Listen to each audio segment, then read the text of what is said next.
पाकिस्तान इस वक्त खुदनी तेल की तकरीबन 92% दरामदात पर इन्हिसार करता है, जिसकी मालियत सालाना 4 से 5 अरब डॉलर्स के दरमियान है। मकामी माहिरीन का ख्याल है कि मकामी पाम तेल की काश्त के जरिए न सिर्फ दरामदात को कम किया जा सकता है बल्कि मुल्क की इक़्तिसादी तरक्की में भी इजाफा हो सकता है।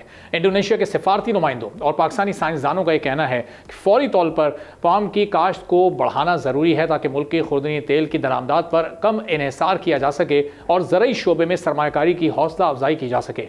माहिरीन का यह भी कहना है कि अगर कम से कम 60,000 एकड़ अराजी पर तेल पाम की काश्त की जाए तो ये मुल्क में $30 मिलियन की सरमायाकारी को मुतवज्जे कर सकता है। इससे न सिर्फ खुर्दनी तेल की इम्पोर्ट में कमी आएगी बल्कि मकामी तौर पर पाम तेल की पैदावार में इजाफा होगा, जिससे मुल्क की मईशत को भी फ़ायदा होगा।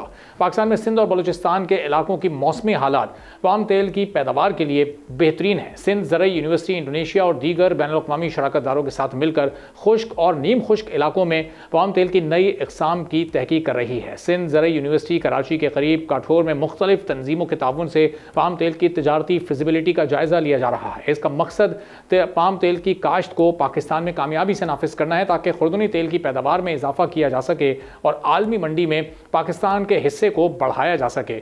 इंडोनेशिया जो दुनिया का सबसे बड़ा पाम ऑयल पैदा करने वाला मुल्क है, पाकिस्तान को जदीद ज़राई तरीकों और पाम तेल की पैदावार में इजाफे के लिए ज़रूरी ताउन फराहम कर सकता है। इंडोनेशिया और पाकिस्तान के दरमियान ताउन इस मनसूबे की कामयाबी के लिए अहम किरदार अदा कर सकता है और पाम ऑयल की काश्त के लिए नए तहकीकी मनसूबों का आगाज़ पाकिस्तान की ज़राई तरक्की के लिए भी एक बहुत ही अहम हो सकता है।